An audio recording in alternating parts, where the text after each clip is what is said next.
네, 한반도 지정학적 위험이 고조되고 있는 상황에서 세계 금융시장의 안정을 책임지고 있는 크리스틴 라가르드 IMF 총재가 방한을 했습니다.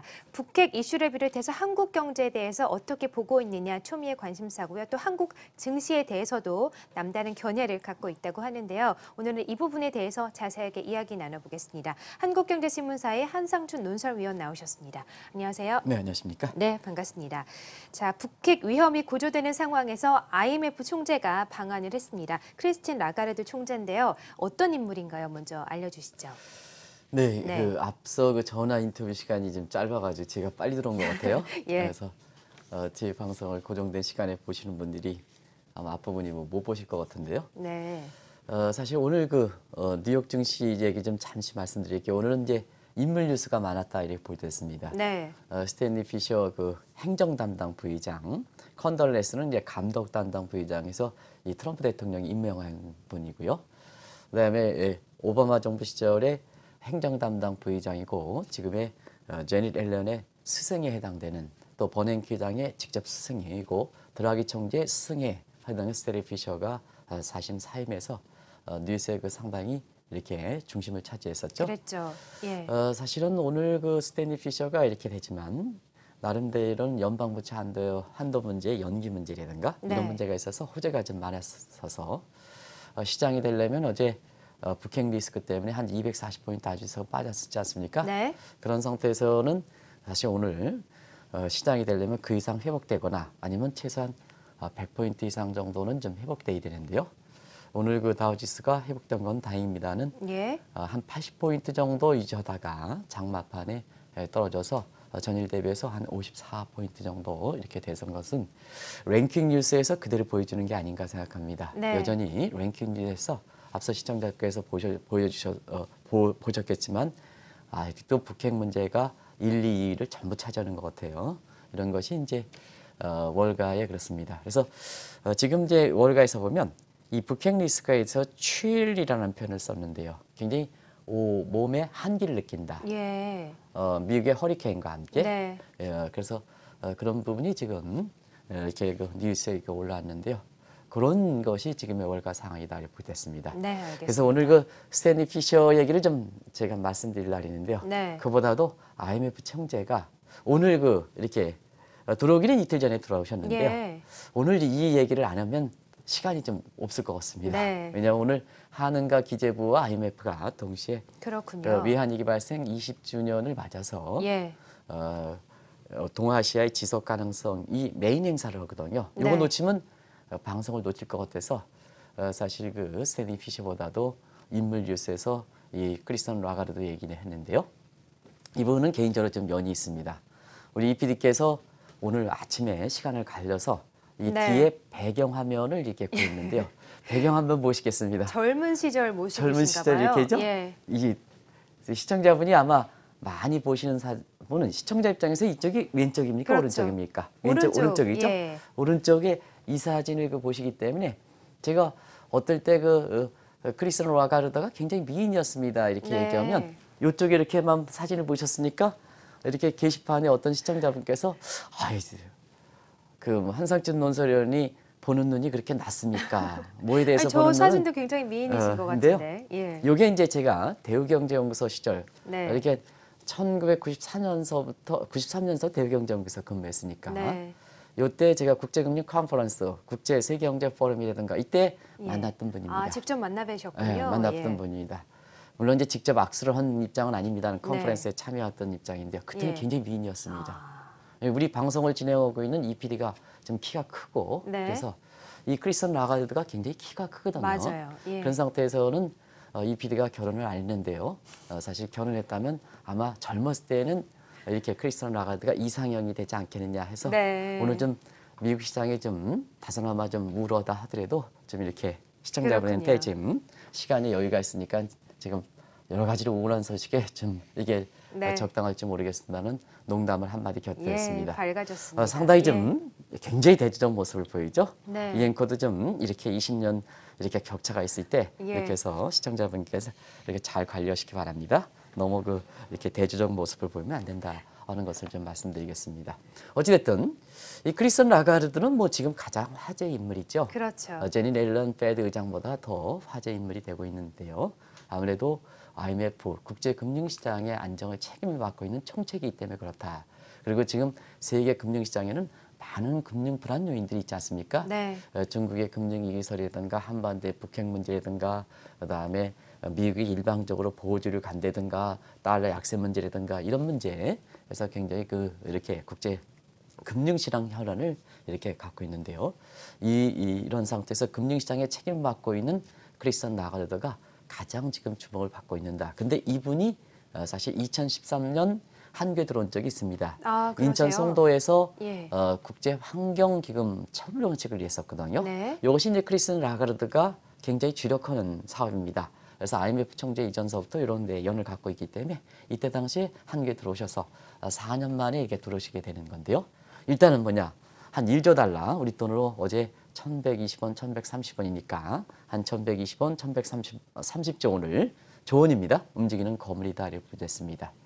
그래서 지금 세계적으로 보면 우모노믹스에서 사실 여성분들이 경제활동에 많이 참여하거든요. 네. 그래서 우모노믹스 시대에 여성 우위 시대라는 표현을 쓸 수는 없습니다는 아무래도 경제계에서 보면 여성들의 활동이 눈에 띄는데요. 네. 많은 사람 중에서 지금 세계 3대 영향력 있는 사람이 누굴까 하는 측면에서 보면 가장 메르켈 총리, 그다음에 제닛 앨런, 네. 네, 이방카가 들어간다 그러는데요. 아, 근데 이제 그렇군요. 사실 예. 평가는 이방카가 나옵니다. 예. 근데 이제 그래서 평가 객관적으로 이제 말씀드려야 되기 때문에 네. 사실 평가는 메르켈 총리 이방카와 그다음에 크리스틴 라가르드와 함께 세계 3대 영향력이 있는 높은 여성이다. 그래서 작년까지만 해도 사실 힐러리 클린턴이 들어갔었는데요. 네. 이것이 이제 대통령의 선거에서 탈락됨에 따라서 올해는 그렇군요. 영향력이 많이 줄어들고요. 네. 그러면 개인적으로 제가 생각하는 이제 국제 3대 영향력 있는 사람은 아마 시청자분도 제게 일방 상당 부분은 공감하지 않겠냐 생각하는데요. 궁금합니다. 예.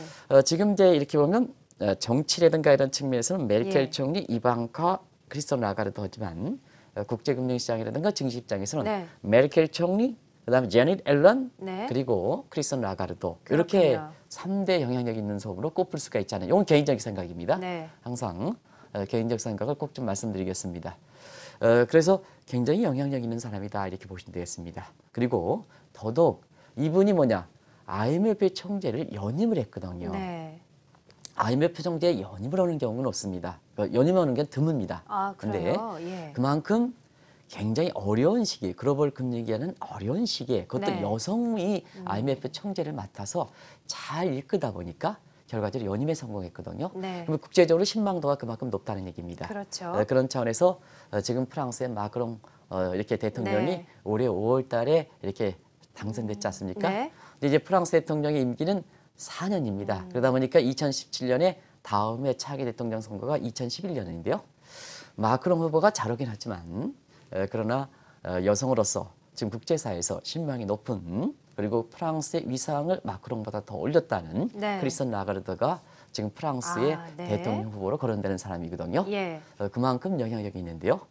자, 제가 있잖아요. 네. 이거를 화면에서 우스갯소리 얘기했던 것은 이분이 뭐냐 이렇게 IMF 총재로서 상당히 유명했지만 1990년대에는 국제금융 컨퍼런스에 저도 이게 참여합니다는 많은 사람의 주목을 받았습니다. 이분이 네. 들어오면요 키도 크고 예.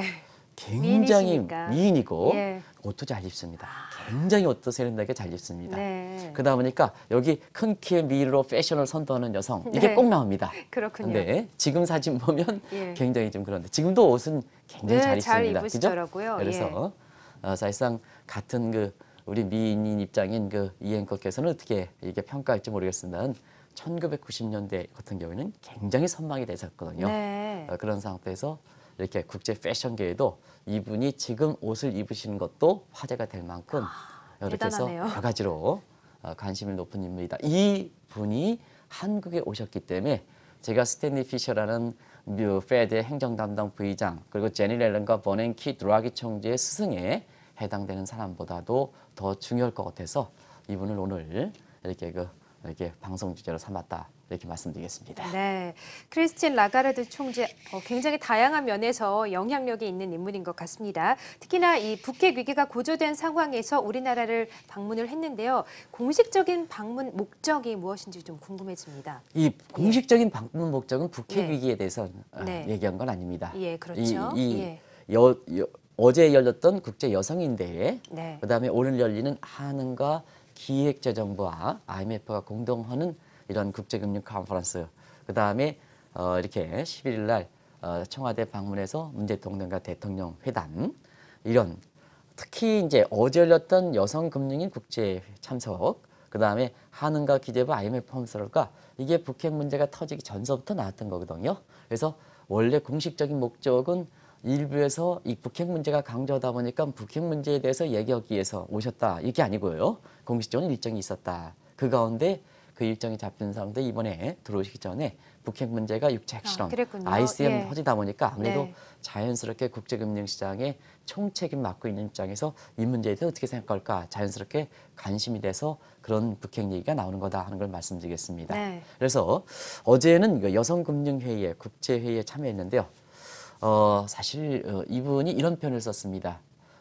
한국뿐만 아니라 전 세계적으로 특히 한국이 여성에 대해서는 경제활동의 유리천장이다, 이런 표현을 쓰셨거든요. 네. 유리천장이 뭡니까? 아까 우리 똑똑한 서 작가한테 물어봤습니다. 유리천장이 뭡니까? 그랬더니 아예 안 보면 사실 희망을 갖지 않는데요. 네. 유리천장이 보이는데 아직도 맞아요. 그걸 뚫어갈 수 없는 예. 것이 이제 여성의 경제활동상의 지금 모습이지 않느냐. 그렇죠. 이렇게 해서 여성 어제는 국제금융 얘기 안 하고요. 네. 본인 자신이 여성으로서 세계 최고 단위의 반열에 올린 점을 감안해 볼 때 예. 이 유리 창벽을 이렇게 해석하기 위한 이러한 방안을 내서 많은 공감대가 얻었다, 이렇게 그랬군요. 얘기합니다. 네. 그래서 그런 분은 여성이라든가 이런 분 관련해서는 한번 크리스틴 라가르드가 IMF 총재이긴 하지만 어제 얘기했던 것이 굉장히 화제가 되니까 네. 이 앵커도 꼭 알겠습니다. 한번 이렇게 보시기 바랍니다. 네. 그리고 오늘은 가장 메인 행사, 한은과 기재부와 IMF가 이 아시아의 지속 성장을 위한 이러한 과제를 도출하기 위한 이런 국제금융 컨퍼런스가 내일까지 열립니다. 이 회의에 메인 행사에 참여하고요. 그다음에 이제 아시겠습니다는 상황이 상한 만큼 북핵 위기와 관련된 이런 문제, 그리고 한국이 최근에 보면 해외에서 한국에 대한 시각이 다소나마 좀 흐트러지는 분위기거든요. 그리고 외국인들 한번 보시겠습니다. 외국인들도 종전과 달리 지금 외국인들이 지속적으로 한국 정시를 떠나가고 있지 않습니까? 네. 어제에도 기관 투자가 받쳐서 그렇지 외국인들이 3천억 이상 매도를 했던 상황이거든요.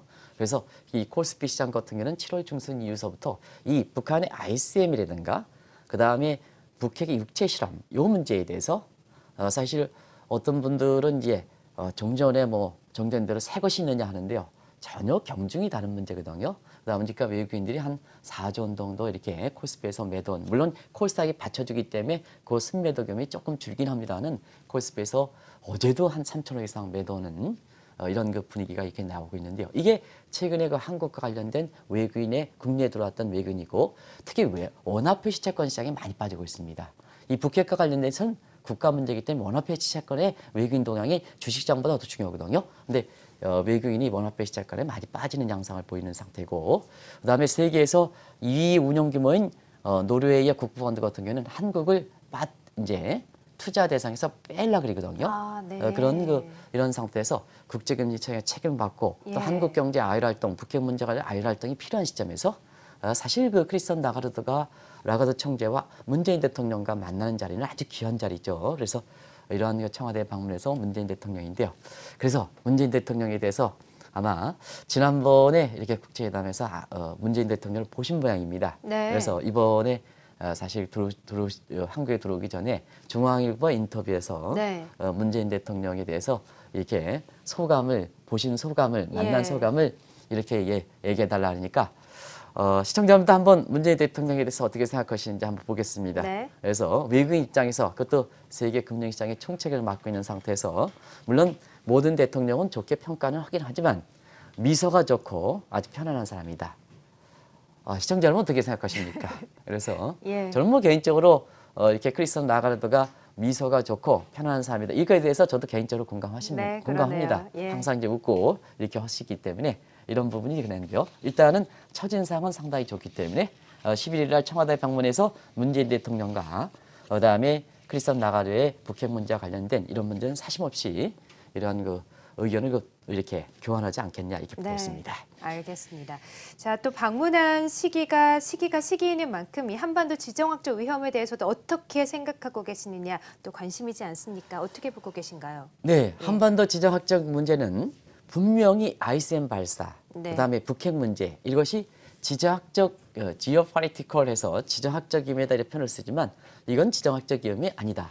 그래서 세계적인 글로벌 리스크다는 네. 것을 분명히 하고 있습니다. 예. 우리가 영어로는 지오포리티컬 리스크 지정학적이지만 왜 이것이 종전에 다른 것이 없지 않고 새로우냐 하면 핵은 뭐냐? 연평don과 천안 사건과 다릅니다. 세계적 관심사 아닙니까? 그죠? 그렇죠. 그래서 우리가 핵의 거래라든가 그다음에 생화학 거기는 체제와 관계없이 공산주의, 사회주의, 민주주의 체제와 관계없이 세계 인류를 반한다 해서 이것을 국제적으로 직간접적으로 우리가 거래되는 걸 방지하자 하는 것이 바세나르 협정이라고 있거든요. 자유 시청자분께서 몇 차례 걸쳐서 얘기했습니다는 이 바세나르 협정의 가장 핵심적인 내용이기 때문에 연평도 사건, 천안 사건과 전혀 다른 문제입니다. 네. 세계적 관심사고 그다음에 ICBM 발사는 이게 지리적인 한계를 극복하고 이제 미국 본토로 간다는 얘기거든요. 그래서 이것은 사실 지역적 위험이라는 표현을 쓰고는 있지만은 전체적으로는 세계경제 리스크다 하는 쪽입니다.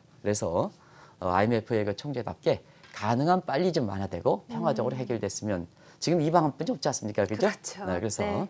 이런 원론적인 수준에서 이제 말씀을 이렇게 하는데요. 그만큼 예. 이 북핵 문제에 대해서는 굉장히 복잡한 관계가 얽혀져 있다는 얘기입니다. 네. 그런 차원에서 사실 IMF 총재 입장에서도 가장 원론적인 이런 말씀을 하신 것이 아닌가 생각하는데요.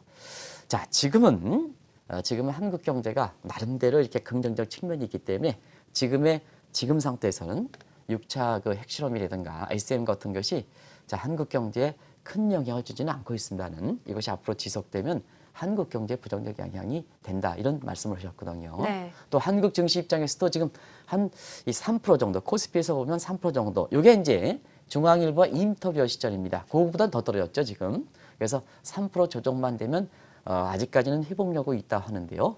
아마 이게 어떤 뜻인지 모르겠습니다는 이거보다 더 빠지면 상당히 증시 입장에서도 외국인들의 동향 이런 거 관련돼서 사실 한국에 대해서 지금은 투자할 곳이 많거든요. 네. 예를 들어서 인도가 한국보다 월등히 수익률이 높고요. 예. 브라질도 그렇고 네. 오늘 한국경제신문에 한번 보면 한국의 코스피보다는 월등히 수익률이 높기 때문에 그렇군요. 투자는 상대 비교지 않습니까? 네. 그렇기 때문에 외국인의 동향과 관련돼서 역시 국제금융시장의 책임자 입장에서 이런 말씀을 하신 게 아닌가 하는 생각입니다. 그래서 3% 조정 이하로 조정될 때는 또 다른 문제가 발생할 수 있다 하는 의미로 제가 개인적으로 해석하는 겁니다. 네. 당신의 본심은 제가 모르니까 이렇게 해서 근데요. 결과적으로 보면 지금 이제 10월 전망은 매년 IMF가 연차 총회 정례총회 앞두고 나오는 10월 총회는 1월 전망이라든가 4월 전망이라든가 7월 전망과는 다른 성격을 갖고 있습니다. 다음 연도에 대해서 올해 2017년이니까 2018년에서 공식적으로 처음 나오는 이러한 전망치다 이렇게 보됐습니다. 네. 그래서 내년도에 한국 경제에 대해서 IMF 입장에서 어떻게 볼까 하는 측면인데요. 지금 10월 한국 경제 전망에 대해서 고심하고 있다 하는 그렇군요. 얘기거든요. 네. 아마 한국 경제에 대해서는 가장 최대 복병이 이 문제이기 때문에 그렇죠. 이 문제에 대한 한국 경제 IMF의 스텝진들, IMF의 이코노미스트들이 이 문제를 어떻게 평가할까 하는 그래서 지금의 세 분 다 있잖아요. IMF의 전망치는 한국은행의 전망치와 비슷한 시각이거든요. 그래서 이지열 총재께서도 북핵 리스크가 일시적 현상이냐 상시적 리스크다. 상시적 리스크다면 이제 우리가 보면 Y는 A 플러스 B에서 상수가 됐다는 상수. 상수는 뭐냐? 반드시 고려를 해야 되거든요. 네. 일시적 변수에서 하면 잔차연이라든가 일시적 변수는 고려하지 않는데 예. 이건 상시적 고려이기 때문에 전망에 BOK 경제 저도 한국은행 출신입니다는 BOK 성장 모델의 성장 전망치 공식적으로 고려를 해야 된다는 얘기거든요. 네. 그런 의미이기 때문에 결국 IMF 총재와 같이 맥을 같이 한다 이렇게 보겠습니다. 그런 각도로 보시면 된다 이렇게 네. 보시면 되겠습니다. 알겠습니다. 말씀을 해주신 것처럼 라가르드 총재가 우리 한국 경제에 대해서 또 어떤 시각을 갖고 있는지도 굉장히 궁금해지는데 지금까지는 좀 다소 혼란스러운 시각을 유지했다고 알고 있거든요. 네, 예. 상당히 혼란스러운 얘기를 했었죠. 네. 올해 3월달, 4월달까지는 이 최순실 게이트 또 한국의 정치 난맥상 때문에 네. 사실상 뭐냐 한국 경제 굉장히 어렵게 봤습니다. 예, 그렇군요. 그걸 한번 보겠습니다. 우리가 보면 이런 최순실 게이트 또 제가 전직 대통령 얘기는 안 하겠습니다. 그래서 국정 혼란이 되면 정치인들이 이렇게 혼란이 되면 한국 경제가 지금 어렵고 우리 국민들이 더 어려워지는 겁니다. 한번 보겠습니다. 이게 이 PD께서 오랫동안 이렇게 좀 요 자막을 좀 해주시기 바랍니다. 3월의 전망을 보면 이게 원인이 있습니다. 최순실 게이트를 비롯한 정치 혼란. 네. 이게 국회의원분들이 서로 싸우는 과정에서 한국 경제에 대해서 자 작년에 뭐냐 최순실 게이트 초기 나왔을 때는 한국 경제에 대해서 올해 전망치를 요게 올해 전망치를 작년 10월입니다. 요게 3%까지 봤거든요. 예. 근데 올해 3월에 수정 전망치 2.6% 떨어졌습니다. 많이 떨어졌죠. 그러네요. 이게 그렇습니다. 책임자분들이 국회의원분들이든가 한국의 정치 책임을 맡고 있는 사람들이 굉장히 주력해야 된다, 잘해야 된다는 얘기입니다. 공복을 위해서, 국민을 위해서 투표를 해서 사실상 내가 국민을 위해서 내 지역 주민을 위해서 열심히 하겠습니다 해놓고 안 했고 서로 이권이 장탈전을 했을 때는 이렇게 한국 경제에 대해서 그렇게 떨어진다 이렇게 보겠습니다. 그리고 내년 전망치에서 1년 전에 10월 전망이 3.1%의 전망했거든요. 네. 이게 3월 전망 3월 2.8%까지 떨어졌습니다. 3월에 예. 그 많이 떨어진 거죠. 그러네요. 많이 떨어졌습니다. 6개월 만에 6개월 만에 이게 성장률이 올해 같은 경우는 0.4%포인트 떨어지고 그다음에 내년 같은 경우에도 사실 그 0.3%포인트 떨어졌으니까 굉장히 많이 떨어진 거죠. 네. 근데 이것이 이제 4월서 성장률이 조금 올랐습니다. 0.1%포인트에서 지금 IMF는 가장 마지막 전망치가 7월 전망치인데요. 네. 이 7월 전망에서는 한국이 포함되지 않습니다. 예. 그러면 한국 경제 지금에 유지하고 있는 내용에 대해서는 자 0.1%포인트 4월 전망에서 상향 조정했지 않습니까? 그럼 올해는 2.6%, 0.1%포인트니까 2.7%, 내년은 2.8에서 0.1%포인트니까 2.9% 하니까 자 한번 보겠습니다. 10월 전망에 중앙일보 인터뷰에서는 내년 성장률이 3%로 상향하겠다 하는 시사 이렇게 하는데요. 네. 이게 내년의 성장률이 4월에 0.1%포인트를 올려서 2.9%니까 내년에 3%가 하더라도 한국 경제에 대해서 0.1%, 3% 의미가 굉장히 오랫동안 안 보였기 때문에 성장률에서 네. 오랫동안 안 보였기 때문에 3%. 그래서 문재인 대통령 입장에서 3%는 가겠다 하는 입장이니까 이 3% 의미가 굉장히 크게 보입니다는 네. 4월 전망에 내년 성장률 2.9% 있지 않습니까? 그래서 3% 가더라도 0.1%포인트 정도뿐이 안 올리는 거다 이렇게 보겠습니다. 그렇군요. 그래서 상당히 한국 경제를 보는 시각이 개선되긴 하지만 예. 상당히 혼란스럽다 이렇게 볼 수가 있습니다. 그럼 네. 그 혼란스러움을 썩 낙관적으로 보지 못하는 이유가 있습니다. 일단은 한국이 뭐냐? 벌써 고령화 이 문제가 굉장히 큰 문제다. 우리는 출산율이 낮기 때문에 이게 뭐냐? 경제 신진대사가 어렵다. 자, 그러면 지금 4차 산업이라든가 이것이 경제 성장을 이끌어가는 가장 주력 산업 아닙니까? 그러면 4차 산업 같은 경우는요. 사실 창의적 사고고 유연한 사고거든요. 그럼 이 앵커 있잖아요. 제가 굉장히 자유롭게 살아갑니까? 안 살아갑니까? 네. 제가 굉장히 자유롭게 살아갑니까? 안 살아갑니까? 자유롭게 살아가시죠. 자유롭게 살아가죠. 예. 이 앵커가 그런데도 불구하고 제가 대학원의 학생들한테 이렇게 강의할 때 보면 네. 똑같은 얘기를 하는데요. 예. 제가 꼰대 얘기를 듣습니다. 근데 그만큼 뭐냐? 네. 제 개인적으로 또 이 앵커는 나를 생각해서 자유롭게 살아간다 하지만 젊은 사람들 보기에는 예. 아직 그 사고가 경직됐다는 얘기입니다. 그게 꼰대 네. 소리 듣는 거거든요. 이게 4차 산업에 맞지 않는 구조라는 얘기입니다. 그래서 사실 젊은 사람이 된다는 측면에서 보면 한국은 경제 연령이 지금 국제사회에서는 47세를 보거든요. 중국은 37세, 인도는 25세. 그래서 인도가 그렇게 부각되는 거거든요. 그렇군요. 그렇습니다. 네. 4차 산업은 창의적 사고, 예, 유연한 사고 그렇죠. 아닙니까? 그런 것들에서 한국이 4차 산업이 앞으로 성장률이 있거나 가장 중요하고 대통령께서도 뭐냐 4차 산업 육성하겠다 하지만 사실 실제 인구 구조에서 보면 젊은 사람의 인구 구조이 굉장히 적고 네. 그다음에 글로벌 솔루션 한국이 뭐냐 자 한국이 이렇게 우리 인구 구조상 이것이 쉽게 4차 산업에 맞는 구조가 가지지 못한다면 그 해외에 유수한 젊은이를 유치할 수 있느냐 하면요 지금 북핵 문제 때문에 안 한다는 얘기거든요. 네. 그러다 보니까 크리스찬 라가르 입장에서도 한국 경제를 쏙 밝게 보지 못하는 게 가장 먼저 인구의 고령화, 그다음에 생산성 둔화 문제, 그리고 노동시장의 왜곡 문제. 요건 이제 민감 문제이기 때문에 제가 빼겠습니다. 그리고 북핵 문제를 얘기하고 있거든요. 이런 것이 이제 굵직굵직한 복병의 변수가 있기 때문에 한국 경제를 내년에 3% 보는 것은 4월 전망 0.1%포인트 상향하는 거다. 근데 네. 3%는 오랫동안 3%가 빠져 있기 때문에 사실 이렇게 굉장히 크게 보이지만 한국에 대해서는 상당히 혼란스럽게 본다. 그리고 시청자분이 크리스천 라가르가 지적한 고령화 문제, 생산 둔화 문제, 노동시장 왜곡 문제, 북핵 문제 이런 거에 대해서 지적한 문제는 한국의 본질에 대해서 크리스천 라가르 입장이 아주 잘 이렇게 포착하고 있다는 것을 보여주지 않냐. 그래서 IMF 총재를 하시는 것 같습니다. 그렇군요. 지금 살펴보니까 우리나라에 또 변수들이 참 많은 것 네, 같습니다. 그렇습니다.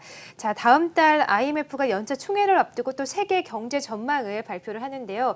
또 IMF 총재이시니만큼 세계 경제도 어떻게 보시는지 이 부분도 궁금해집니다. 올해 7월 예. 전망을 그대로 유지하지 않겠나 생각합니다. 예. 그러면 이제 7월 전망의 보고서를 한번 이제 10월 전망 보고서가 굉장히 중요한데요. 그럼 이제 7월이 가장 마지막이거든요. 그러면 7월 전망을 토대로 해서 크리스천 라가르드가 그 위에 보존 어력을 통해서 제가 10월 전망의 내용을 미리 이렇게 말씀드리도록 하겠습니다. 그러면 대체로 보면 7월 이후에 세계 경제 요인이 크게 개선되지 못한 점을 감안하고 네. 그다음에 세계 통화 정책에 있어서는 뭐 위기 페드 입장에서는 자산 매각이 되고 그다음에 보호지 물결이 되고 그다음에 지정학적 위험이 굉장히 큰 점을 이런 점을 감안해 볼 때 7월 전망 수준을 유지하지 않겠나 이렇게 이제 보고 있는데요. 그래서 중앙일보의 그 인터뷰 기사에서 내년에 세계 경제 성장률을 3.6% 이렇게 한다. 그래서 탑 기사로 이렇게 머리 기사로 나왔거든요. 네. 그 3.6%는 뭐냐? 사실상 크리스천 라가르드가 7월 전망의 수준을 그대로 얘기하신 거다. 이게 이제 거기 오해 소지가 있습니다.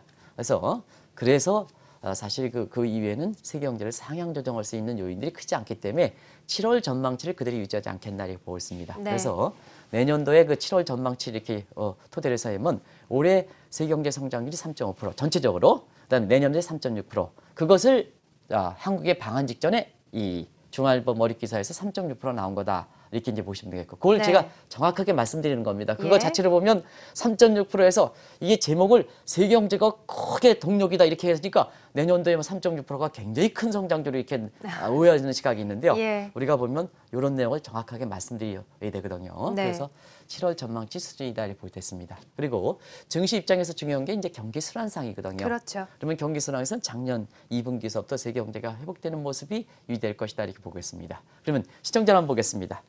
자, 올해 3.5%, 내년도에 3.6%.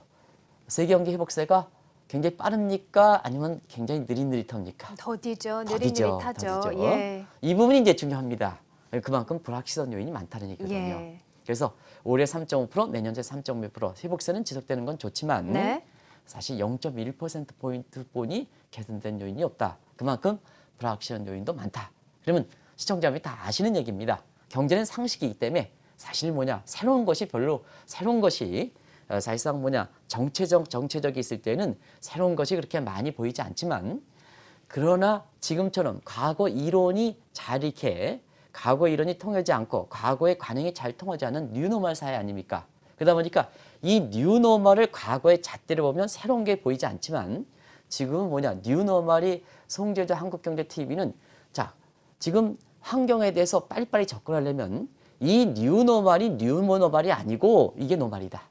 무슨 뜻인지 아십니까? 네. 지금이 정상이다. 예. 그래야지 대책을 강구한다는 얘기거든요. 그렇죠. 네. 그리고 과거가 뉴노멀이다는 얘기입니다. 네. 이게 아주 정확한 표현이십니다. 왜냐하면 과거의 관행대로 한다면 지금의 새로운 변화들이 얼마나 많습니까? 세계적 석학절이 뭐냐면 지금의 과거 경제 이론이 통하지 않는다. 대표적으로 지금 통화 정책에 있어서 보면 필립스 각선이 지금 통하지 않아서 세계적으로 왜 필립스 곡선이 통하지 않느냐 이거 가지고 굉장히 논란이 되지 않습니까? 네. 과거에는 필립스 곡선이 통하고 있거든요. 근데 이게 통하지 않은 게 세계적 문제거든요. 석학들이 잭슨을 위해서 했잖아요. 그래서 이런 것을 정확히 보기 위해서는 이게 이상적인 조짐이 아니고 이게 정상화다.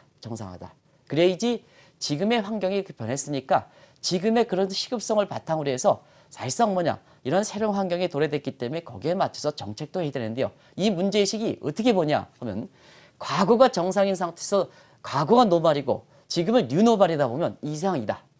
그러다 보니까 과거에 정착돼서 지금은 새로운 것이 없다. 이런 얘기가 나온다는 얘기입니다. 네. 근데 지금이 정상이다. 그래서 지금이 뉴노말이라는 표현을 쓰지만 이게 정책적인 차원에서 보면 이게 노말이고 이전이 뉴노말이다. 이런 것이 이렇게 현상화하고 투자가 미래라는 관점에서는 정확한 표현이 아닌가 생각합니다. 그 네. 대표적인 것이 전통화론자에서 보면 과거에 이렇게 맞았던 필립스 곡선이라든가 이런 게 안 맞는 것이 지금의 경제 상황이고 이것이 세계적 그렇죠. 칵트리의 고민이지 않습니까 지금. 예. 이런 차원에서 그런 말을 한번 시사점을 잘 한번 보시기 바랍니다. 그런 측면에서 자, 지금은 세론적인 세계 경제 보편 요인이 있죠. 네. 그래서 보호주의, 트럼프의 보호주의, 네. 그다음에 지금 저금리라든가 양적완화 정책이다 보니까 지금 대부분 국가들이 국가 부채가 많습니다. 맞아요. 많지만 예. 우리나라도 지금 가계 부채가 많지 않습니까? 네. 그죠? 그래서 재정이 취약한 문제, 그다음에 북핵 리스크 같은 이런 종전에 볼 수 없었던 북핵 리스크, ICM 같은 이런 새로운 그 지정학적 위험이 나타나서 사실 세계 경제 회복된다 하더라도 올해 대비해서 내년에 0.1%포인트가 제고되지 않을 것이다 하는 이러한 그 예상을 내놓는 것이 아닌가 이렇게 보고 있습니다. 네. 자, IMF가 또 국가 개별 전망에서 이례적으로 미국 경제는 또 낮게 보는 측면이 있거든요. 미국 경제 내에서도 좀 경제 농장이 다시 일어나고 있는데 이 부분은 어떻게 보고 계신가요? 지금 트럼프가 예. 오고 나서 이제 트럼프와 사실상 뭐냐면 이 메르켈 총리 간에 굉장히 네. 이렇게 균열이 간 예, 상태거든요. 예, 그렇습니다. 그리고 네. 금융시장에서는 제닛 앨런과 크리스천 라가르의 균열을 보이고 있습니다. 네. 조금 이따 말씀드릴게요. 네. 지금 이제 세계적으로 보면요. 유럽과 미국이 전통적으로 이렇게 되는데 오히려 유럽의 메르켈 총리 지금 나오지 않습니까? 네. EPD가 보여주시는데요. 이게 시진핑과 더 관련이 있는 것 같아요. 세계 자유무역 보호지보단 자유무역을 옹호했다 해서 메르켈 총리와 시진핑 간에 과거에는 미국이 자유주의 해야 되는데 이게 트럼프가 뭐냐 이단화처럼 보호주의를 강조하다 보니까 세계 자유공영 장에서 오히려 시진핑 이거지 지난번에 열렸던 브릭스 정상에서 면 자유무역 세우겠다. 이게 미국에서 얘기해야 되는데요. 이게 뭐냐 이 시진핑 국가주석이 얘기했거든요. 아주 아이러니적 이게 새로운 현상이다 이렇게 네. 보겠습니다. 이렇게 이런 현상이 나타나는 것이 지금 모습이다. 이렇게 해서 과거 잣대로 전혀 다른 이런 예. 현상이 나타나고 있다. 이렇게 보실 수 있습니다. 네. 과거 현상이 배드풀이 되는 게 아니라 그런 측면에서 지금은 정치 인물로서 보면 메르켈 총리와 이렇게 트럼프 간의 이간 그리고 금융시장에서는 유럽의 이 프랑스 사람이거든요. 네. 라가르드와 예. 그다음에 제니라는 간에 이렇게 균열돼서 아주 그렇군요. 이상한 모습을 보이고 있죠. 예. 그런 측면에서 이게 크리스천 라가르드가 미국 경제를 상당히 안 좋게 보거든요. 한번 보겠습니다. 미국의 2, 4분기 성장 3% 이렇게 나와서 좋다 하는데요. 사실 IMF의 전망치를 보겠습니다. 3분기에는 미국 경제 안 좋다. 지금 이제 그런 조짐이 보이죠. 그래서 IMF가 7월 전망을 보면 올해 성장률 2.1%, 내년도 2.1%. 올해 비해서 내년에 올라갑니까? 안 올라갑니까? 안 올라가죠? 네, 그래서 똑같네요. 똑같죠? 예. 그래서 2분기 성장이 3%가 나왔지만 그 이례적 현상이다. 미국 경제에 대해서 7월 달 예. 사실 2분기가 끝나고 페드가 했어요. 2분기가 끝나는 시점. 네. 끝나는 시점. 2분기 성장률이 6월에 끝나니까 끝나는 시점에 7월에 전망에 발표했던 것도 미국의 성장률이 내년 2.1%다 이렇게 보겠습니다. 그래서 라가르드 총재 입장은 10월에도 이러한 그 변화가 되지 않겠느냐, 유지되지 않겠냐 이렇게 보고 있는데요. 결과적으로 보면 미국 내에서도 지금 월가 미국의 학계를 중심으로 해서 미국 경제에 지금 어이구 시청자 여러분 2분기 성장이 3%이기 때문에 미국의 경기가 좋다 이렇게 말씀하시는 분이 많습니다는 IMF도 내년에 2.1% 가고 그다음에 미국의 월가래당 학계는 지금 미국 경제 성장률 너무 거품에서 웰스펙트에서 부의 효과에서 지속 가능성 없다. 노동 생산성이 증가하고 임금이 이렇게 계약 관계에서 오랫동안 유지할 수 있는 임금이 좀 올라가서 사실 이것이 2분기 성장률이 3.1% 같다면 오케이, 그건 간다. 지속 가능하다. 근데 이게 웰스펙트이기 때문에 자 지금 증시 거품이 오른 상태에서 이 불확실이 이게 떨어질 경우는 미국 경제가 가겠느냐 하는 측면에서 레이서 머트 같은 세계적 석학과 그다음에 지금 제니 앨런이라든가 이런 사람들이 서로 붙고 있는 상황이다. 이렇게 보시면 되겠습니다. 네. 미국 경제에서 상당 부분 안 좋고 그것이 뭐냐? 자 작년에도 미국이 좋다 해서 달러 사라 그랬을 때 엔화 사셔가지고 거의 엔화에서 25% 돈 벌었고요. 달러 산 사람은 이렇게 소리를 받고요. 올해도 네. 많은 일부 증권사들이 미국의 금리 인상에서 달러 사라 그럴 때 달러는 오늘 샀으면 6% 손해. 근데 유로화는 18% 이익. 이게 현상과 똑같지 않냐 생각합니다. 네, 알겠습니다. 자, 그러면 이렇게 미국 경제에 대해서 대폭 하향 조정을 시킴에 따라서 좀 통화 정책에도 권고가 있었을 것 같은데 어떤 권고 정책이 있었나요? 예, 예. 제닛 앨런 입장에서 미국 경제가 좋다 하니까 네. 자산 매각이 이번 달에 실시하느냐, 페드 예. 이제 회의 있죠? 그렇죠. 매각이 실시하느냐 이런 문제에서 이런 얘기가 되는 거고요. 근데 크리스천 라가르드 입장에서는 지금 상태에서 미국 경제가 썩 좋지 않고 또 물가가 계속해서 오히려 올해 1사분기에 미국 경제의 PCE 소비자 물가, 미국의 핵심으로 물가 지표를 삼고 있는 PCE 물가 지표는 1.72% 근접했는데요. 네. 오히려 최근에 1.5%, 1.4% 떨어졌습니다. 이게 타겟팅이 2%인데요. 네. 그런 측면에서 미국 경제 썩 좋지 않은 점을 감안해 볼 때, 이 자산 매각 같은 금리 인상 같은 하드 소위 ES 스트레치, 엑시드 스트레치 같은 것 이런 것은 뭐냐 충분한 추진할 만한 근거가 불충분해서 사실상 뭐냐 앨런의 입장에 대해서 출구 전략을 추진하는 자산매가 추진하는 입장에서 해서 라가르드 IMF 세계경제 안정 책임 맡고 국제금융시장의 안정을 맡고 있는 입장에서는 완화 기조는 지속돼야 된다. 성급한 출구 전략은 1930년대에 경기가 조금 회복됐다고 그냥 풀었던 것을 걷어내줘서 경기를 망치는 소위 그때 당시에 페드 의장인 에클스가 경기 회복시킬 책임이 있는데 오히려 경기를 침체시켰던 그게 유명한 국제사회에서 에클스 페일러라는 표현을 쓰거든요. 그런 가능성이 있기 때문에 지금도 그냥 철렁철렁 유지해야 된다. 그래서 자산 매각과 이런 것 같은 경우는 가지 말아야 된다 하는 입장을 보였습니다. 네. 알겠습니다. 자, 이제 잠시 후죠. 잠시 후에는 또 한은과 기획재정부 IMF 공동 주최로 아시아 국가들의 성장을 위한 방안 마련을 위한 회의가 또 열리게 되는데 그 회의는 또 어떤 식으로 예측을 하고 계신가요? 예, 상당히 재밌는 게요. 네. 앞서도 그랬지 메르켈 총리와 트럼프 간의 균열, 그다음에 통화 정책을 놓고도 앨런 의장과 크리스틴 라가르드 간에 앨런 의장은 제 갈 길이 간다. 근데 뭐냐 라가르드 총리는 하지 말아라 하는 네. 입장이죠. 예. 균열 통화 정책상에. 그리고 금융위기와 관련해서 오늘 뭐냐 이런 문제에 대해서 어떻게 얘기할까 하는 측면은 또 관심이 되는 것 같습니다. 그렇군요. 일단은 예. 올해가 뭐냐 한번 한국경제TV를 통해서 점검해 네. 드렸습니다는 아시아 외환위기가 발생한 지 네. 꼭 20주년이 됐습니다. 맞습니다. 지난 8월 달 초에 IMF가 위기가 발생한 지 꼭 20, 물론 태국의 바트화는 1997년 7월 2일부터 정확히 시작됐습니다. 누구보다도 제가 그거에 대해서 담당자였기 때문에 네. 얘가 정확히 이었는데 근데 이곳이 인접국가의 번처에서 아시아 외환위기라는 얘기가 나왔건 인접의 전염은 8월 달입니다. 그래서 8월 달에 한국경제TV를 통해서 외환위기 20주년에 대해서 이렇게 얘기한 적이 있습니다는 올해 20주년에 대해서 사실상 뭐냐 오늘 잠시 후에 열리는 한은과 그 다음에 기획재정부와 IMF 간에 아시아 국가들이 20주년을 맞아서 외환위기를 다시 발생하지 않기 위한 지속성장 기반을 마련하기 위해서 이 국제 컨퍼런스가 열리는 거다 내일까지. 네. 근데요 여기서 한번 보면 크리스틴 라가르드가 한국에 방문하셨지 않습니까? 네. 또 외환위기에 책임 있는 분 아니겠습니까? 그렇죠. 근데 예. 최근에 보면 앨런 의장은 네. 내 생애에 금융위기는 일어나지 않는다. 아, 그래요? 이렇게 이제 예. 얘기했거든요. 네. 근데 라가르드 총재는 무슨 얘기냐? 금융위기는 언제든지 발생할 수 있다 해서 이게 아주 국제사회에서 잭슨홀 미팅 앞두고 굉장히 화제가 됐던 겁니다. 그러네요. 좀 그래서 충돌되네요. 그렇죠. 예. 통화정책에서도 앨런과 크리스틴 라가르드 간의 이견, 그 다음에 이 금융위기 문제도 서로 정면으로 충돌됐거든요. 그래서 오늘 잠시 후에 열리는 이러한 한은과 기획재정부와 그 다음에 IMF 간의 공동에서 이런 문제 어떻게 얘기할까?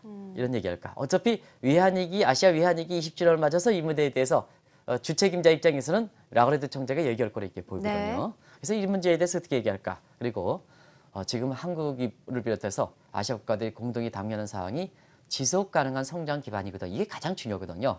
근데 사실상 우리나라도 지속 성장 가능한 기반을 하기 위해서는 기업들이 투자를 좀 속속도 잘해야 되는데요. 네. 지금 기업들이 현금을 많이 쌓아놓고 투자를 잘 안 한단 말이에요. 네. 그런 상태에서 좀 투자의 그 방안을 제시할 수 있는 이런 내용들이 좀 획기적으로 나와서 저도 한국 경제를 사랑하고 한국 증시를 사랑하고 그다음에 우리 국민들을 사랑하니까 지금의 이러한 북핵 문제라든가 이런 걸 완증시킬 수 있는 이런 방안이 좀 도출되기를 좀 기대해서 오늘 이런 얘기를 좀 아마 시청자분 같이 의견을 좀 얘기하는 이런 자리를 좀 마련했습니다. 네, 알겠습니다. 자, 오늘은 최근 방한한 크리스틴 라가르드 IMF 총재 그리고 그분이 생각하는 한국 경제에 대해서 이야기를 나눠봤습니다. 자, 지금까지 한국경제신문사의 한상춘 논설위원이었습니다. 감사합니다. 네, 고맙습니다.